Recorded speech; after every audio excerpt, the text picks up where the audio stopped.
up, queens? Welcome to the Female Dating Strategy Podcast, the meanest female-only podcast on the internet. I'm Ro. And I'm Lilith. And again, it's still just us. We're Savannah-less. I miss her so much.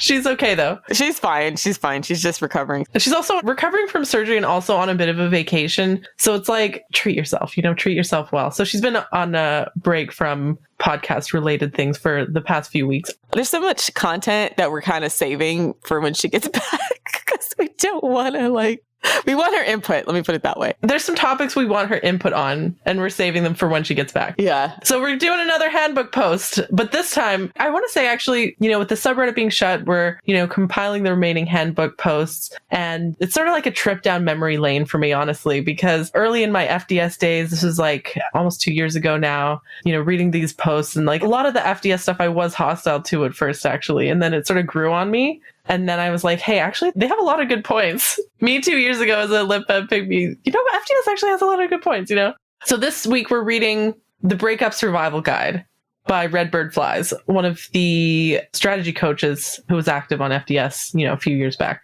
So what's great about this post is it gives practical advice of how to get over a breakup in a way that's not toxic to yourself, and also help prepare you for the idea that you could move on and date someone else. Mm-hmm. So we're going to read through a lot of the key points and great tips that are encompassed in this post to help you get past a breakup. What I like about this post is how it talks about self-care in a way that is mostly to do with not buying things. You know how in like LibFem media, they're like, oh, self-care, get yourself some bubble bath, buy some wine, do this and this. This post actually says the opposite. It says, avoid the following, avoid online dating, avoid dating in general. Like attracts like. If you're broken, you'll only attract someone who's broken. So heal first. When you feel emotionally stable, you can start dating again. And then it says, avoid alcohol and drugs. And I think this is a really important point, because a lot of people, use alcohol and drugs as a really unhealthy coping mechanism when they're going through heartbreak. And I think that actually prolongs and extends your suffering. I really support now, sobriety, basically.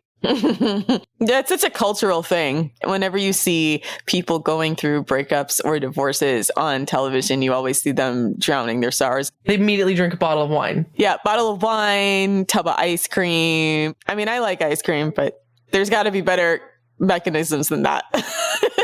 Exactly right. She writes, not only are they unhealthy immune suppressants, they're also chemical depressants and lengthen your healing process. Sure, go out and have some cocktails with your girlfriends, cry in your martini, just don't make it a habit. Don't use it as a coping mechanism. And then, okay, here's another one that actually I felt personally attacked by when I first read this, I think. Pain shopping. Delete him from all social media, delete his friends, delete all your photos. Pain shopping will set you back in the healing process. Because this is something I actually used to fucking do whenever going through a breakup. I would re-traumatize myself by looking him up on social media or looking at pictures of us together. And that would just prolongs your suffering, right? Prolongs the emotional attachment. And it's why was I doing this to myself? It's just causing myself unnecessary pain. It's so important to just reject and eliminate that sort of negativity from your mind, Yeah. And also it's a self-respect thing, right? Because you're not, I think, fully respecting yourself if you are continuously prioritizing a person who's deprioritized you from their life, right? And the one thing I'll kind of respect about my exes, and specifically one ex-boyfriend, is that I was Facebook and Instagram friends with a bunch of his friends, and then after we broke up, his whole crew completely unfriended me and shit. And okay, I respect it. The relationship was over. Yeah, because men have strong boundaries. Men are raised to have strong boundaries, right? Exactly. And I think that's actually a power move. Is in fact, I do that all the time in real life, and even on my FDS Twitter, is sometimes someone will snarkily subtweet me, and then I'll unfollow them. I won't block them. I'll just sort of soft block them. And then they'll always come up to me why did you unfollow me? It's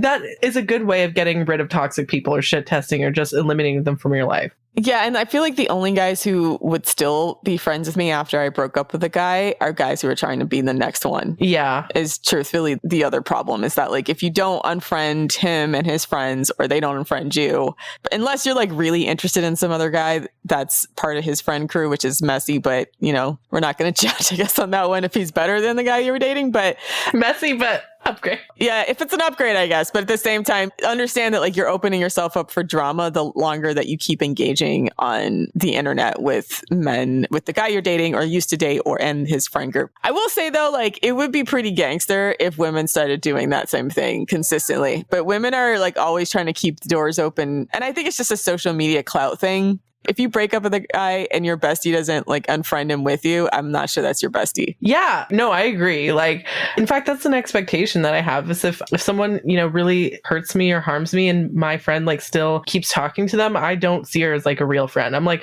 she gets downgraded to acquaintance, basically. Anyways, the poster goes on to say, toxic people, that pick Misha friend dropper, that low value man you talk to for ego kibbles, block him. Yes. So the pick Misha friend, especially because your pick Misha friend is going to be the one that's going to tell you, that's going to give you extremely bad advice, first of all, about how to deal with a breakup and situation because she's in her own little pick Misha loop, but also probably won't defend you, right? And that's the worst type of friend, the kind of friend you realize once a breakup happens that they were never really your friend. They were just around for clout. Yeah, or they'll try to, especially if the reason why you're breaking up is because the man was either being like abusive or just like not treating you right, is if you try to talk to your pick-me friend about, oh, he was doing this and this like horrible thing, she might jump in and, well, have you thought about, why he might do that? Maybe he's emotionally repressed or, we'll try to make excuses for his behavior or, maybe he didn't mean it like that or, try to make it seem like you're standards are unreasonable, because again, that's the problem with pick-me's is they have low standards for themselves. They expect other women to have low standards. And so if you try to go through your breakup being like, I don't have to put up with this shit, I'm better than this, I'm going to raise my standards or something, they'll be like a crab in the bucket trying to keep you down, right? And I've experienced this with women who I thought were my friends, but they were actually just groupies of the man I was dating and his friends. Ew, that's kind of gross. I know that's so gross, but those women exist. Those are the toxic pick-me's, especially when you're breaking up. Don't deal with them. It's sad being groupies of men who aren't even like famous. Like some women just have like very low self-esteem, which is sad. But I realized they weren't actually my friend. They just were my strategic political friend because of the fact that I was dealing with some guy in a crew they wanted to get with. I'm not in a fraternity or sorority or anything like that either, but you'll see different types of politics like that in groups like that. So if you are in a frat and a sorority, if you have any type of professional group, I don't know. It's just like, even if it's like your rec center, like sports team, right? There's just like some women that just like want to be down with the guy so bad that they'll just befriend any girl they think isn't in for them.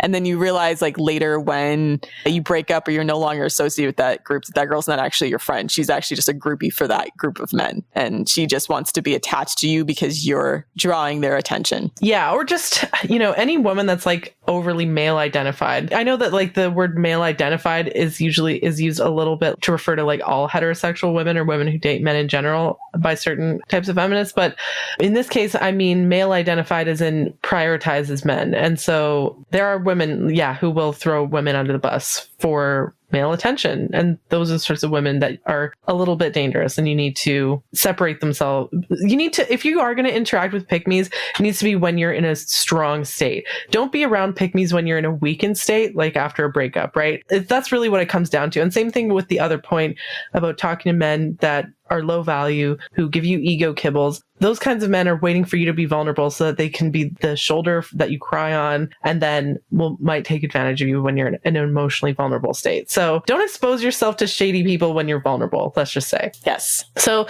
she continues, forget about up-leveling for now. You need to heal first. You can't build on a weak foundation. Completely agree. Do as much of this as you can. 1, make a list of the lies you believed about yourself and your relationship. Replace each lie with the truth. And when a painful thought pops in your head, replace it with the truth. I love visualization exercises like this. And I know they come across cheesy when people first suggest them, but sometimes just writing things out and having like a logical process to process your pain helps you feel like you have some kind of control over it. And that you have the ability to reshape your thinking. And I know it's hard to explain to people like how your brain starts to reset when you start to see your problem in front of you, like in a tangible writing, but it's really important to do. And I think if you're really, really, really stuck, sometimes just making the old school pros and cons list, like the T-chart with the pros and cons, actually does help. So funny story. I've done that with a lot of breakups that I've had. Like there have been a lot of times where I'm in a relationship with the guy and like I'm noticing the problem problems and, the relationship still, in my mind, I consider to be mostly good. I'm like, oh, but he's a good guy. He hasn't done this and this, but, there's these problems, right? So I'll actually write out a pros and cons chart if I'm thinking about breaking up with him. And like, I remember one guy, the guy I was dating when I was like 17 or 18, and I wrote a pros and cons list. And like on the pro, there was like maybe 4 or 5 pros, good qualities about him. On the cons list, there was like 20 cons. And just being able to like visually see like, oh, the things that I thought were good about him, I'd really magnified or inflated in my head. On the pro side, when you see it physically written, like there's 4 or 5 things on the pro and like 20 things on the negative side. Okay, you can't rationalize it at that point. It becomes crystal clear, right? Yeah. Yeah. It's hard to lie to yourself when you see the cold hard truth. Exactly, right? So it might seem cheesy, but trust me, like just thinking about it isn't enough. You actually physically have to write it down, and it's so helpful. Yes. But what she said about replace each lie with the truth, and when a painful thought pops in your head, replace it with the truth. She's basically describing kind of like cognitive behavioral therapy. This is a type of therapy where they interrupt destructive thought patterns or thought loops. And so this often happens. This is a very common problem for people to have where, something bad happens. They're like, I'm stupid or I'm worthless or no one likes me. And then it just sort of becomes this really negative feedback loop. And when you actually take a moment to stop and be like, hey, wait, that's not true. Like, I'm not unlikable. There's actually lots of people who like me, or, I'm not worthless. I do this and this good stuff for my community, So replacing those sorts of self-destructive thoughts with like a positive thought, a true positive thought is so helpful, right? Number 2, pray for guidance and healing. Pray like hell. If you're not spiritual, skip the praying and meditate on accepting light and healing. I feel like manifesting is like the secular version of praying, if that makes sense, right? So I'll just light a candle and like manifest good fortune, Yeah, I mean, there's definitely something in the brain that benefits from people doing some kind of meditation, and prayer is just a form of meditation, right? Mm-hmm. Buddhists have a form of meditation. So many of the different types of religions have some kind of meditation practice. I mean, it's like early human behavioral therapy, right? It's like clearing your thoughts. Mm-hmm. And this is going to sound really cheesy, like becoming one with your surroundings or the universe and realizing your own insignificance in a way. Yeah. Helps you to prioritize your problems. It's like a lot of these things seem like they're life ending. And then you realize I'm just one tiny little link in a long chain of humanity. And it puts your life in perspective, and you realize like, oh, I can choose to not feel bad in this moment because of the fact that like it matters, but it doesn't, right? It doesn't ultimately matter. That like the only thing that matters is here and now. And when you pray or you meditate, it centers yourself to be able to realize that you matter, and the moments that you feel day to day matter, and that you have the power to change that. Yeah, I feel like a lot of people, when they do that, they go the like nihilistic route where they're like, I'm just like one of 8 billion people on a rock that's flying through space. I don't matter. Nothing matters. May as well just die. Like that kind of stuff. And I actually take the opposite approach. I'm like, wow, like what are the chances that we as humans could exist in this extremely unlikely, hostile universe, right? And yet we exist, and we're so lucky that we get to exist, and just focusing on being kind of like one with the universe, if that makes sense. So you're just being like, oh, I'm just a bunch of atoms and like a million, bajillion, gazillion atoms, right? It's actually kind of poetic and beautiful in a way. It's like ego death, right? Yeah. Ego death sounds scary, but it's about just taking yourself out of your own emotions and realizing that you actually, in some respects, have a choice. You can at least choose how to feel about a situation. Like obviously you can't, if you're really being attacked or something and your adrenaline is rushing and you're having physical responses to stimuli, that's one thing. But also meditation helps you to, I think they've even said it actually creates chemical responses, like healing chemical responses in your brain. Yeah, like prayer and meditation, stuff like that, like yoga, prayer, meditation, that like your body's responses are a series of chemicals. And so your emotions help to actually release chemicals. So if you're stressed out, then you could flood your system with cortisol. And so something like meditation would help you like counteract that. Yeah, counteract your stress response so that you can lower your cortisol levels, which would make you feel better. So there's things like that where your mind does have an effect on the rest of your body. Mm-hmm. And so prayer, meditation actually does help with that. Yeah. Well, because your entire body is basically a giant if this then that machine. Yeah.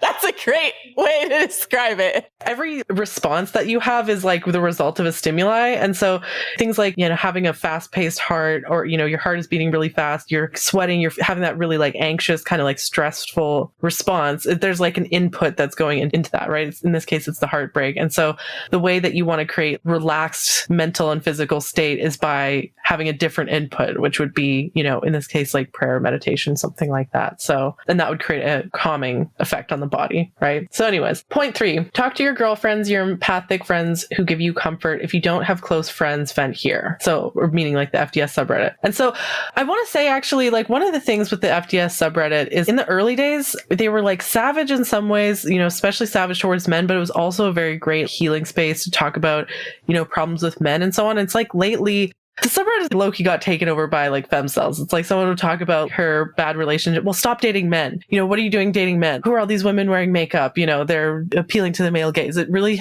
started to pick up a different kind of user base, and it became less and less of a safe place to vent. I don't know.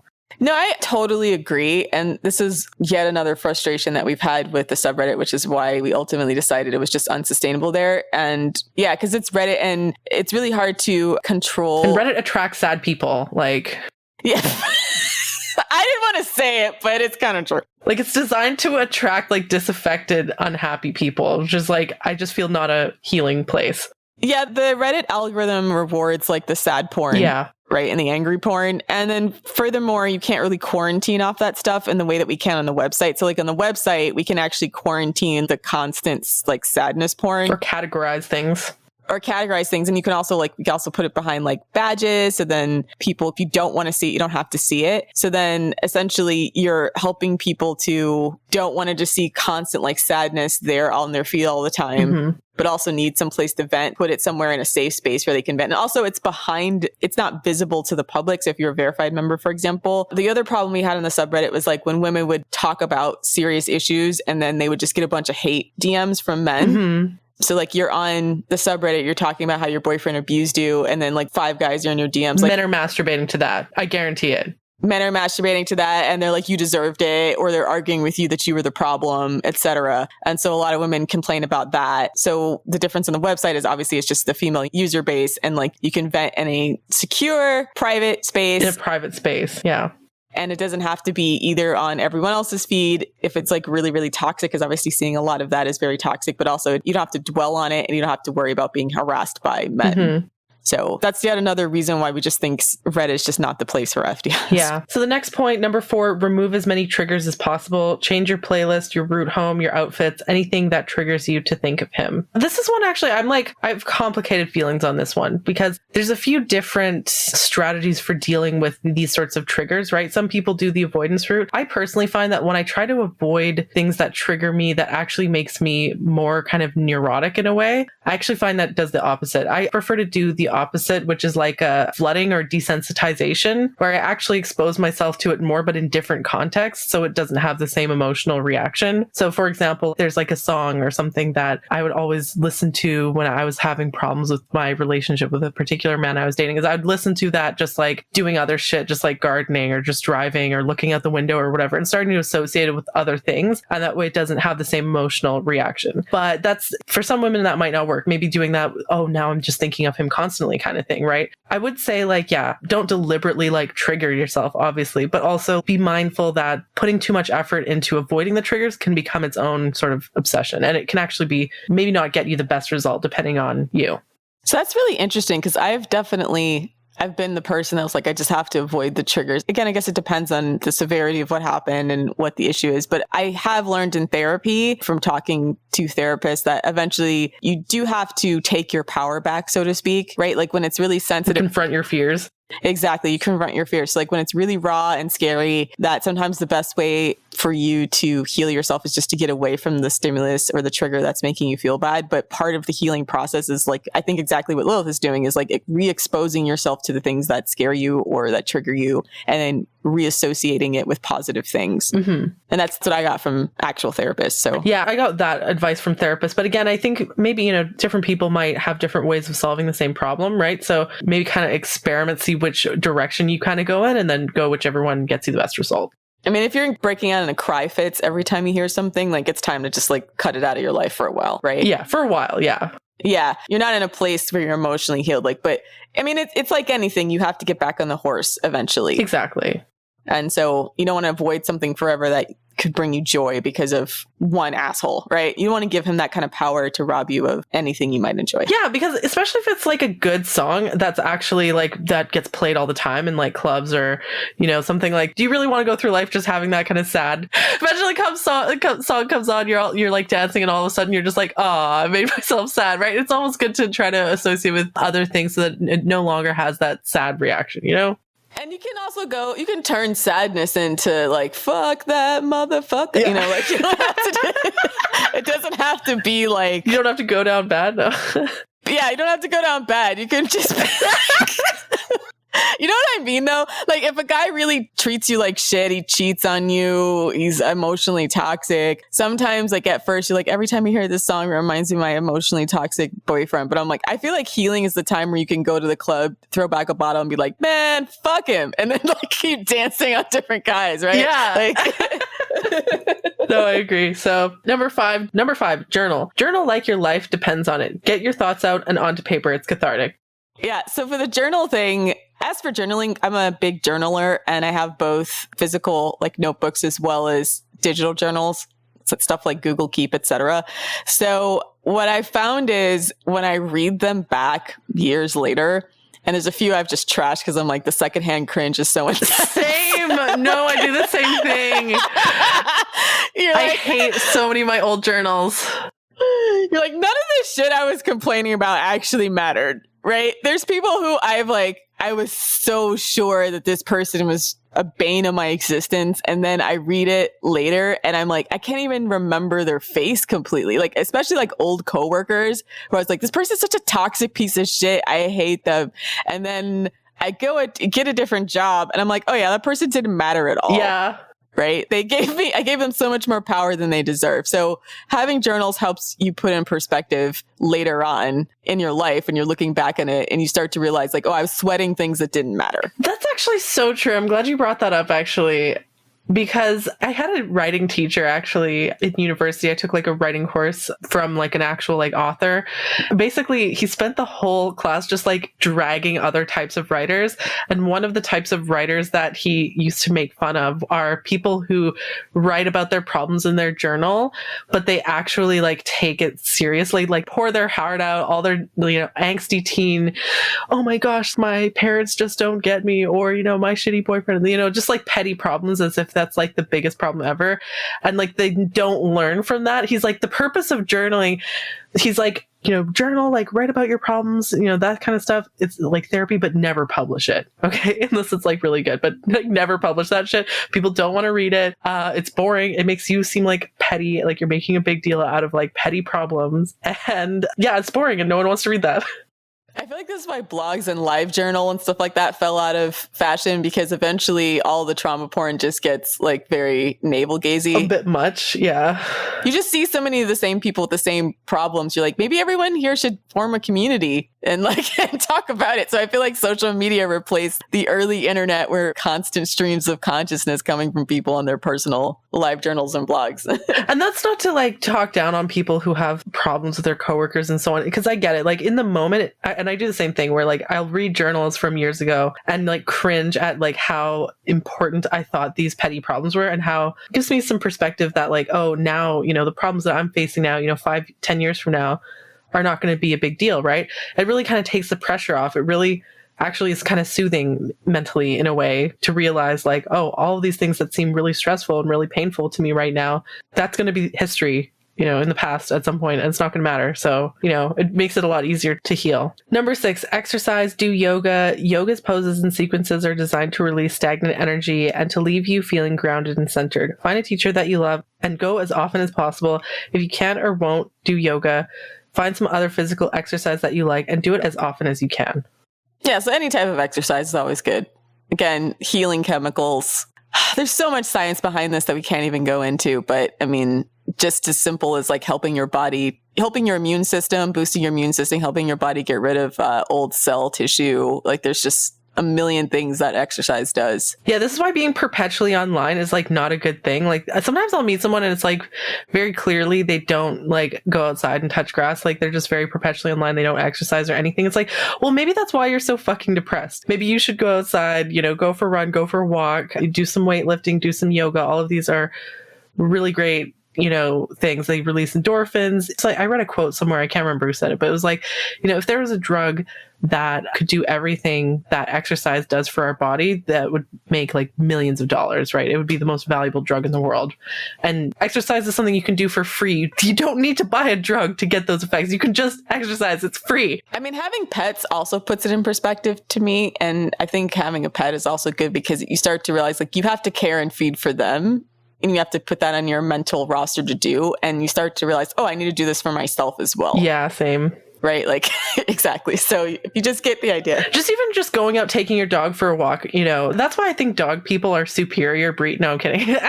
I'm kidding. Gonna start a fight in here. No, we're both dog people, bro. So that's why we get along. But anyways, but taking your dog out, you know, seeing how it makes them so happy to run around, and like the way that dogs also will like go a little bit like crazy and destroy shit when you haven't taken them out or if they haven't been properly exercised.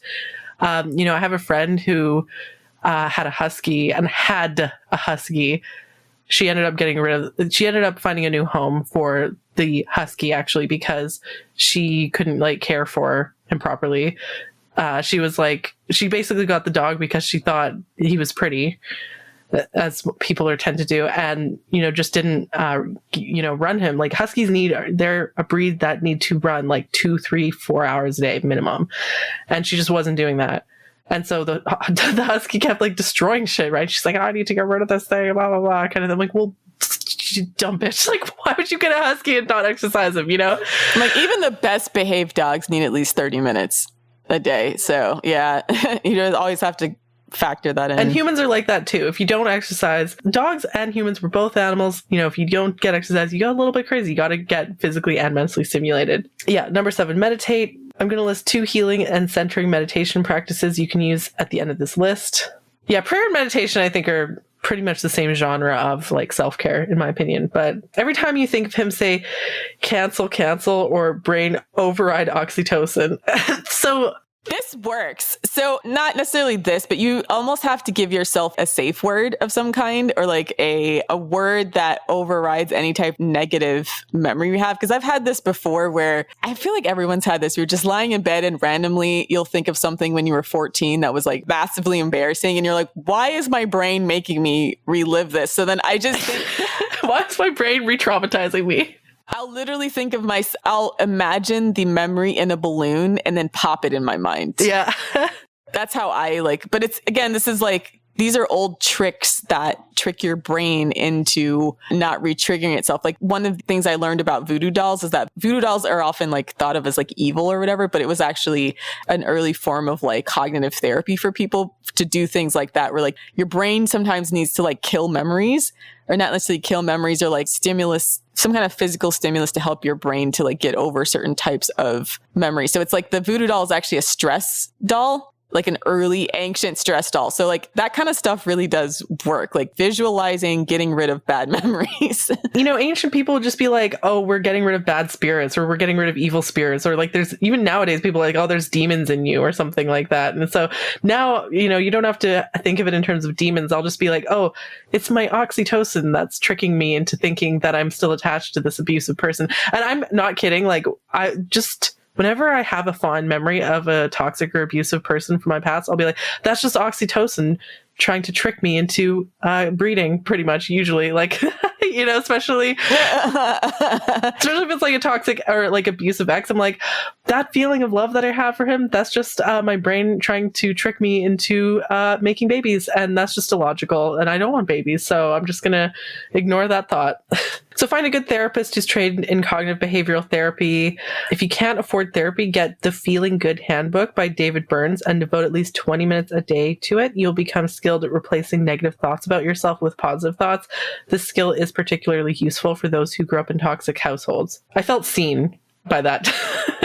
The hardest thing in the world is in the United States, we don't have a good health care system. So that definitely includes things like therapy. So a lot of people can't afford therapy. Well, the beauty of cognitive behavioral therapy is that you can actually do it yourself. There's like little handbooks and like worksheets and stuff. Sometimes going to a therapist is just a waste of money because they'll just give you the worksheets, like a substitute teacher who's like, oh, just fill out this, booklet or whatever. You're doing the work yourself anyways, right? So why pay extra to have a professional tell you to do the work? It is true. If you can't afford therapy, there are a lot of resources online for cheaper that are helpful, as well as participating in forums with like-minded women. A lot of people have pointed to FDS as a form of therapy because they just get validated in a lot of things they've experienced and explained in a way maybe they haven't thought of before. And like I said, life sometimes is a matter of perspective, and cognitive behavioral therapy helps you to gain better perspective. Yeah. Or more healthy perspective. Yeah. So number 10, find something you love and do it. Take classes. You'll learn something new and you'll meet new people who have similar interests. Yeah, just get back on the horse. Do something that you enjoy. Yeah, instead of being on the internet talking about things that you hate or stalking your shitty ex or, looking at pictures of unrealistic body images on Instagram, making you feel shit about yourself. Yeah, go outside. Like, here's actually an underrated thing is like, go to your local like community or rec center and take like a cooking class or something like that. This is something that I took a cooking class as like a couple thing before. First of all, it's super cute, like date idea actually is learning to cook something together. And especially if you're not very good at cooking, I am good at cooking, but my boyfriend at the time wasn't not. And so this is like a sort of way to kind of get him to be a better sous chef, so to speak. Meeting other couples, meeting other people. It's like, you can do this as a single person as well. And actually, I'd say it's better to do it as a single person because you'll meet more people that way. This could apply to any class, like any class that you're interested in. Just try to absorb knowledge, any kind of knowledge, wherever you can. Yeah. Number 11, do something creative. Even if you think you're not creative, find something with your hands, go on Pinterest, find crafts. If you always wanted to learn how to paint, crochet, sew, whatever, now is the time to do it. It keeps your mind busy, and creativity can be a healing experience for your heart. This is why it's so important not to drop your hobbies when you're in a relationship, because these kinds of things are actually helping to protect you mentally and emotionally. Like, you feel more grounded in yourself, whatever you enjoy doing. It doesn't have to be arts and crafts, because I know some people just are not artsy. They like sports. Some people are mathletes, debate, whatever it is that you do that makes you feel alive. Keep doing it. You know what I find actually, I know someone tweeted about this and how like the way that men deal with, trauma is by like, going out and like harassing women and like hating women and stuff. Like, that's how men deal with like dating trauma, is by just like hating women. With women, I've noticed a lot of women being like, I just went through a really terrible abusive breakup, so I'm going to learn like crochet, or I'm going to learn how to knit, or I'm going to learn scrapbooking, or, just literally any like craft. I'm going to do embroidery to get over my trauma, right? I feel like women just have a much more like constructive way of dealing with trauma. Or at least like, these kinds of crafts are more, maybe, who knows, maybe if men were willing to step outside of their repressive gender stereotypes, maybe they would actually seek some, therapy or whatever from these things. Instead, they're like, I'm just going to go hate women. They have woodworking. They have like learning, mechanics or whatever. They have man hobbies. And I would say sports. The healthier men I know just do sports. Yeah. The unhealthy men, they have to do other coping mechanisms because they don't have any physical outlet. So that's where you get the drinking. Although, I mean, even men who do sports will drink and stuff like that. But the perpetually online. The perpetually online scrotes are too useless to take up fucking woodworking or sports. Consumerism, coomerism, drown themselves in porn. Like, there's so many things. I think it's also that there's so many consumer products for men that are toxic because treat women like objects. So like endless amounts of porn. Yeah, like with FDS, we draw kind of a line between like creative hobbies versus like consumer hobbies. So like, yeah, media consumption, porn consumption, creating video games. Like if you were to design a video game, I consider that a creative pursuit. But just like playing a video game is a lot more like passive. You're just kind of going along with a story that someone else created. Writing is another great creative pursuit. Any kind of craft, woodworking, all of these are creative pursuits. I think there's gardening is a great one that I love. It's really good for the soul, honestly, just working with your hands. Even if you're not particularly handy, just pick up something, anything. So 5 stages of grief, learn them. Understand that you'll fluctuate and go back and forth through them. Understand the process is beneficial to your healing. We could do a whole episode on that alone. So Yeah, I mean, the 5 stages of grief, people are aware of what that is. Yeah, we could do a whole episode on that. Actually, I agree.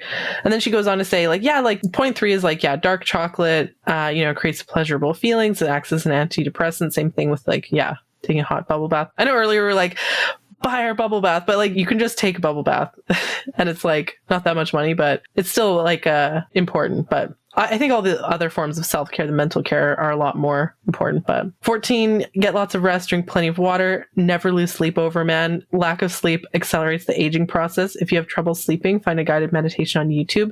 There's thousands and they are free. I agree completely. I need to get like minimum 8 hours of sleep or else I'm a horrible person. Some might say I'm already a horrible person. No, I'm kidding. But, but I think, yeah, get at least 8 hours of sleep or else physically and mentally you won't be at your peak. Yeah, I feel like the rest of this list is along the lines of how to force yourself to do the things that make you feel good. Yeah. Right. So this is one of them. Like sleep is so important. It took me a while to realize like how different of a person I am when I don't sleep enough. And like, I think I was in denial for a while. Like, I don't need sleep. And then I realized like both my mental and physical health would just deteriorate. And my ability to deal with people was like so low when I didn't sleep enough. So yes. I feel like in a hyper-capitalistic society, there's like this pressure to be the person who can like survive, like not eating, not sleeping, not like taking care of yourself. And like, oh, all the top performers, they get 4 hours of sleep a night. They get up at 5 a.m. and they're working till midnight. This sort of toxic productivity culture kind of thing. I think that's, first of all, it's a lie because the actual people who are in charge of millionaires and billionaires, they definitely get 8 to 9 hours of sleep a night minimum because they have servants and shit to do all their other work for them. Right. So this whole like, the way to succeed or like be an alpha or, this and that is to work crazy amounts of hours and be maximally productive and schedule every minute of your day is a lie. That's not how you become successful. Successful people aren't like that.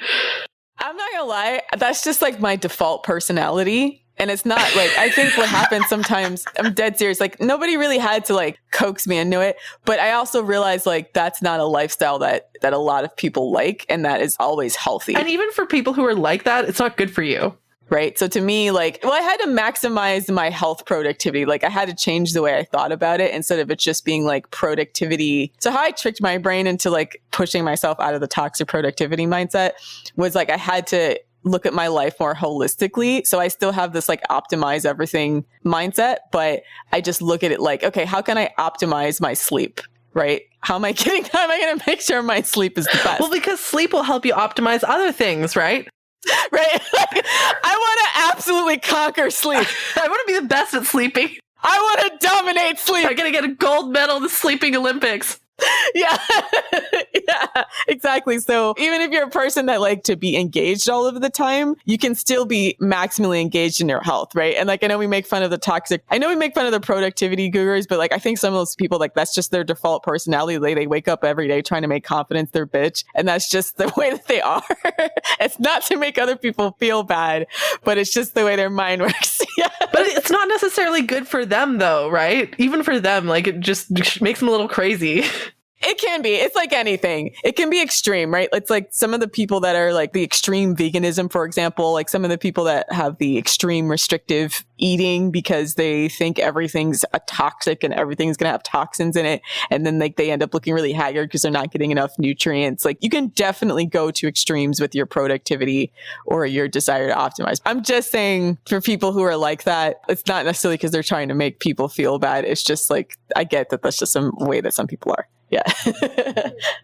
Yeah, fair enough.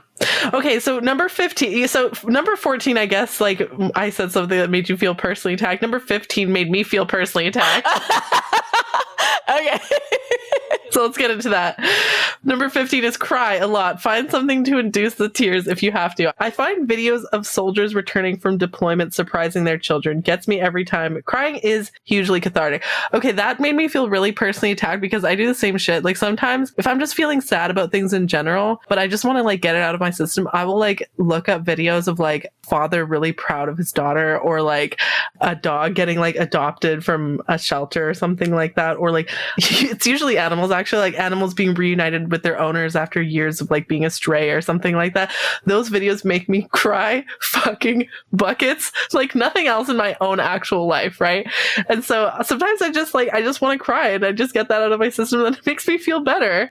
Yeah, especially on my period. Like I found exercise or like exercising enough where I'm exhausted forces me to cry. Yeah. It feels so good. And I think crying is another way your body actually gets rid of stress hormones. Mm-hmm. So, I mean, it's again, physical, chemical responses. These things are all like, input in, input out. What did you say? Like, your body's a giant if this, then that machine. Yeah. If this, then that machine. So this is another thing, like inducing yourself to cry helps you to release a lot of the stress hormones, and they track that. So it's important, I think, especially on your period, or if you're just going through something, to just like physically exhaust yourself or physically stimulate yourself in some way to force yourself to cry. There's nothing wrong with it. It's a healthy response. You're supposed to. So.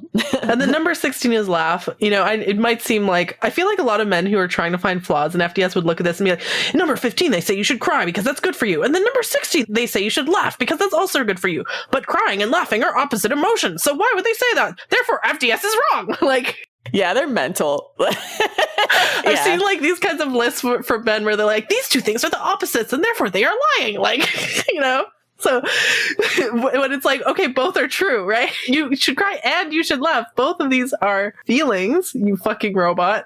Like, yeah, I have a playlist on YouTube of videos that just make me fall the fuck out. Yeah. It's what I do when I'm feeling bad. Yeah. Yeah, so find funny videos, hang out with your goofy friends, laugh as hard as you can, as often as possible, she writes. Number 17, when you feel overcome by grief, remind yourself that it's only a trigger. It will pass. Breathe. Let it go. This too shall pass. Yeah, same thing with the journaling. If you write about your problems, you realize, hey, this is only temporary kind of thing. So 18, make a vision board and load it with pictures of the life that you want. Mine has a picture of my dream home, a beautiful picture of my children laughing, pictures of places I want to travel, and of the car that I want, to name a few. I have it hung over my dresser, and I look at it several times a day to remind myself that where I am in life isn't permanent. Bigger and better things await. I'm too lazy to do this, so I have a Pinterest. Yeah. Pinterest basically serves the same purpose. Because I tried to do a vision board and then I was like, this is a lot of work. I got to find all the magazines and then print out all the photos. But Pinterest is what I do when I have visions. See, I'm into like scrapbooking and like laminating things. That's a weird hobby that I have, is I like scrapbooking things and I like laminating things. I love making vision boards. This is the difference between people who are like naturally creative like that and then other people were... This is not... I could do this so much more efficiently in a digital version. Is wrong. Yeah, exactly. Me, I'm fine with quote-unquote wasting my time as long as I enjoy it. And Rose just like, this is a waste of time and I don't enjoy wasting time. I will do this digitally to be more efficient. Yeah, I'm like, I just want the picture somewhere where I can remind myself and stimulate my brain to release endorphins and be happy. So I'm going to put it on a Pinterest board and then same difference. Same thing, same result. Moving along, yeah. I actually do love Pinterest as well. It is like a digital scrapbook in a way, but you can like add and remove things. With actual scrapbook, it's like sometimes you'll make it and I made a mistake. But you enjoy the process. Yeah, it's the process of making it that is the point with a scrapbook. I will say I did have a boy band scrapbook in junior high, so... Okay. But that's back when like you had to buy the little teen magazines and you would just cut out the little boy band pictures and then glue it to your notebook. You didn't have a digital version? I didn't have a digital version back then. It takes so long for the pictures to load, so... Yeah, back in the dark ages when I was a child. Yeah, dial up. Yep, exactly. Okay. So. 19, pamper yourself, do your nails, put sheet masks on your face, do at-home facials, buy yourself something nice, take long salt baths, Epsom salt baths, replace so much mineral magnesium, which is highly beneficial to healing and releasing negative energy. I don't know about that claim, but I do know that magnesium is high in a lot of foods, especially leafy greens. So I would add, if you need, and magnesium is important, especially for women. So definitely get your magnesium. Yeah. Number 20, eat healthy, take supplements, avoid junk food. Don't use food as a coping mechanism. So this is where the productivity super health gurus come in, man. Like, this is what I'm saying. You need those people. We do need those people because they're the ones that like go in and figure out exactly what types of things will help you with anything you're trying to accomplish physically or like things that make you feel better. But there's a lot of information out there. Obviously, some of it's junk science, but like if you start to see a lot of the same ideas repeated, it's probably okay. But about how different supplements will help you with different things. I've done something like I eat like pumpkin seeds around my period and stuff. And like it just makes me feel better because I know there's probably... Yeah, it's high in magnesium. Yeah, there's a bunch. Exactly. So that's something I learned on the internet.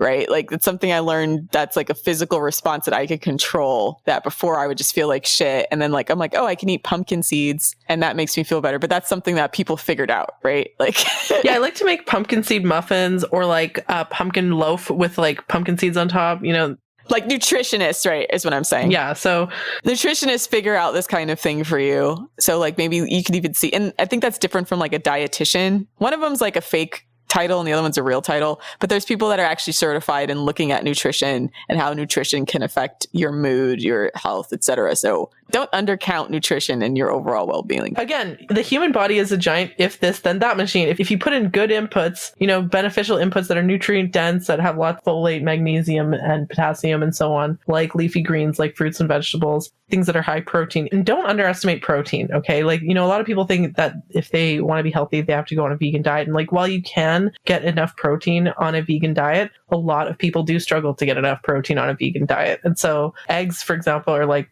nature's multivitamin, pretty much. Just the yolks in the eggs, and they got protein too. So I love eggs anyways. But I also have a tendency to use food as a coping mechanism. Actually, that's one of the things that I struggle with all the time. Yeah, me too. Yeah, because like comfort eating, I used to be like overweight. And so comfort eating, it's really hard not to comfort eat. Actually, it was one of the main ways that as a child. Here's actually the kind of fucked up thing is like my parents would do something really messed up or like abusive, and then they'd take us out to like a restaurant after.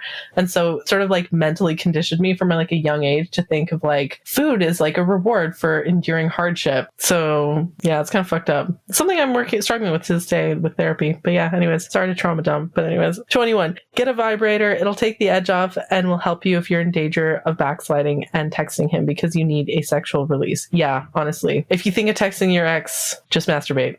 Get some post-nut clarity. Yeah, post-nut clarity.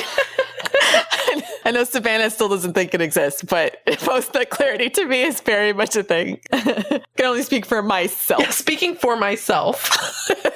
Number 22, make a daily ritual and a monthly ritual. My daily ritual is morning meditation and yoga followed by coffee. My monthly ritual is saging my home and writing down whatever it is I want to manifest in my life. I do this on the night of the new moon. Your rituals can be anything you want as long as it's healing and healthy. Again, like this is sort of like prayer and kind of like the spiritual aspect, right? I like to play with crystals. That's actually my spiritual thing. I don't like believe that crystals can like literally cure diseases or anything like that. I just think they're really pretty and I like to touch them and play with them. And that just makes me happy when I look at them. So that's my ritual. Number 23, take yourself out, go to dinner, the library, shopping, coffee, whatever. Just at least spoil yourself. If you can't afford to spoil yourself, find free things to do. Yeah, like just going for a hike, honestly. Hiking is such a good way to spoil yourself. Yeah, an outdoor picnic, a hike, whatever makes you happy. Number 24, remember this is only temporary and one day you'll wake up and remember why you're so sad over someone so unworthy of your energy. You will heal. You're worthy. You're enough. You're perfect just as you are. Yeah, so that's the thing. All of these things help you get perspective on your life and also put enough ifs in your body that the that's are all good outputs, I think, is what I'm trying to say. Put all of the good inputs so you can have good outputs. Exactly. So in 25, I know it stings a little bit now because the subreddit is closed, but it says keep coming to the subreddit. Go to the website instead. Yeah. Go to the website. No, go to the website. Yeah, just cross that out and go to the website. Because the subreddit, like we said earlier. The subreddit is on Reddit, which is trash. Yeah, and it's deteriorating in quality because of the inability to control the influx of... It's not even about the inability to control. It's just the nature of Reddit and social media, honestly. It's not even a problem that just FDS is having. This is a Reddit-wide problem or just like a social media-wide problem where, I think it's their algorithms, though. We don't have that on the website, but I definitely think specifically they're all into the toxic, keeping people engaged in the toxic negativity. Mm-hmm. Because like their algorithm is what pushes stuff to the top, right? And puts stuff on your feed. So for me, this is a problem actually specific to FDS, what I'm about to say, which is that like, with FDS, we encourage women to, level up and, improve themselves and so on. And I'll be honest, I feel like not using Reddit is part of that level up journey. We've had this problem with FDS where like the really great women who, they do level up, they, improve their lives, they get financially secure, they get, a wide variety of hobbies and interests and so on. They come to Reddit less and less. Like They leave. Like, yeah. They stop using Reddit because Reddit is trash, and people who have really awesome lives, like they weigh their time in a way, or they value their time in a certain way where they go, oh, my time is better spent doing these other things and not using Reddit. And so we had this problem where like the people who stuck around were the people who didn't level up. And these are the people who were kind of taking over the subreddit and writing content. And, we didn't want to like diss them too much, like in the Brexit episode, because it was mainly because of Reddit misogyny and so on. on, it was part of our sort of cost benefit analysis of staying on FTS. Yeah. Was that like the benefit that it previously had just wasn't there because all the really high quality women were leaving because they leveled up, right? And people were noting that, right? They were saying, well, new FDS isn't like the original FDS. Yeah, it just got more and more negative, more and more toxic, more and more femcelly. It's like, once again, our pitch for moving to the website and then creating content is because we want to once again attract those women to stay. The women who are actually leveling up, know how to level up, value their time, and like they appropriately value their time. And I think they want to help, but like nothing. They don't want to be a Redditor. They don't have endless amounts of time to martyr themselves. They don't want to be a Redditor, and they don't necessarily have endless amounts of times to martyr themselves. Because we tell women to set boundaries on their time. You know, women are not a public utility, right? We say value your time, be maximally beneficial to yourself. I feel like, you know, the subreddit was a great starting point and so on. I say was a great starting point in the early days, especially, but lately, you know, they'll blame the podcast for decline of the subreddit, which I find it's actually the themselves who are the cause of the decline of the subreddit because it's just not the support. If anything, it's brain drain because we don't really post on the subreddit anymore, right? So all of the people, like we said, who were the brains behind the operation, as well as like the high value women, just stopped doing it. So we have to incentivize them to come back somehow. By the way, the author of this post wrote this 2 years ago. It hasn't been on FDS in 10 months, right? So again, like a lot of our best quality contributors just, again, they have kids. The woman has kids, right? She's got really important things to do with her time, right? And that's not to say that, you know, women who are active on the subreddit have no life or that they don't have things that are important in their lives and so on. It's just that like maybe they're just at the beginning of their journey. But anyways, back to the post, you know, she talks about some breathing and meditation practices. And so, you know, I recommend reading into those. And yeah, there's so many different techniques. At the very end, she says, this guide is nowhere near as comprehensive as it can be. Please feel free to add the techniques that helped you. I wish you all the peace, light, love, and speedy recovery. And so I'm like, no, that's nice. Yeah. And so this would be another thing that I think we would love to put in the newsletter is different techniques from different women as far as meditation and how they clear their mind after a breakup. These kinds of things are great group sourced knowledge as well as personal knowledge. So if we do the newsletter right, we'll be able to give these types of tips and things out. Curate this kind of content. Yeah. Maybe some really good products along with it. Yeah, curate this kind of content. So once again, a plug for FDS, the brand. Check us out on thefemaledatingstrategy.com, as well as our Twitter at FemDatStrat, as well as our Patreon with weekly bonus content, as well as the newly unveiled War Room, which we're doing twice a month on the Queen tier, where we talk about a lot of problems or issues that you're having or just want to come talk to us and discuss life. It's a live Q&A with the hosts here. And, you know, we strategize as a group how to solve your problems. Exactly. So check that out on patreon.com/the female dating strategy. Also on Instagram @_the female dating strategy. Thanks for listening, Queens. And for all you scroats out there, we left Reddit. Why are you still following us? Yeah. Why are you so obsessed with us? Honestly, it's gross. Why are you so obsessed with me? Anyways, okay. It's terrible. Okay, bye. See you next week. Bye.